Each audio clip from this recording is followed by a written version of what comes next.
সম্মানিত দর্শক, আসসালামু আলাইকুম ওয়া রাহমাতুল্লাহি ওয়া বারাকাতুহু। আশা করি সবাই ভালো আছেন। আমি আল্লাহর রহমতে ভালো থাকি আর নিজ কাজে ব্যস্ত। তো আপনারা শুনেছেন গতকাল রবিবার পাকিস্তানের বেলুচিস্তানে ট্রেনে আত্মঘাতী বোমা হামলায় ট্রেনের দুইটি বগি লাইনচ্যুত হয়ে সেখানে ২৬ জন সেনা সদস্য মারা যায় এবং আহত হয় অনেকগুলো।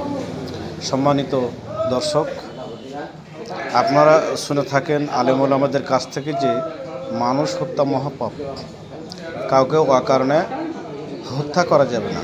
সূরা মায়দার ৩২ নম্বর আয়াতে বলা হয়েছে যে কোনো ব্যক্তি যদি অকারণেই প্রাণের বদলা ছাড়া প্রাণ যদি হত্যা করে, যদি মারে, প্রাণকে নষ্ট করে, মেরে ফেলে, তাহলে এটা মহাপাপ। আর আপনি যে কোনো ধর্মেরই হন, আপনি ইসলাম ধর্মে হন, সনাতন ধর্মে হন, ইহুদি হন, খ্রিস্টান, যাই ধর্ম, আপনি সনাতন ধর্মে যদি যান, গীতার ১ নম্বর অধ্যায়ের ১৬ নম্বর শ্লোকে বলা আছে যে মানুষ হত্যা মহাপাপ। তাহলে আপনি যদি ইমানদার হিসেবে ইমানদার দাবি করেন, তাহলে আপনার দাবিটা কি সেটা সরকারের কাছ থেকে উপস্থাপন করতে হবে। এই যে বেলুচিস্তানে যে আত্মঘাতী বোমাটা হামলাটা চালালো, এটা কোনোভাবে সঙ্গত নয়। যদি আপনার কোনো দাবি থাকতো তাহলে আপনি সরকারের কাছে তুলে ধরবেন। পিছন থেকে এটা হামলা করলো কারা? লিবারেশন আর্মি, বেলুচিস্তানের একটা সশস্ত্র সংগঠন পিছন থেকে হামলা করলে এতগুলো লোককে মারল।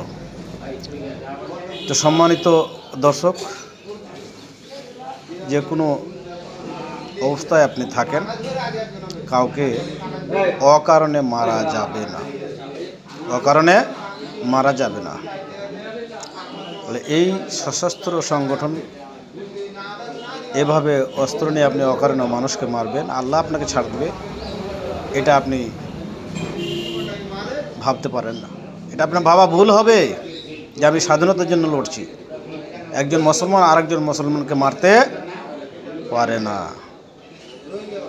তা আমরা এই বিশ্ববাসী মুসলমানদের জন্য দোয়া করব, আল্লাহ যেন তাদেরকে ঈমানের সহিত এই পৃথিবী থেকে নেয়।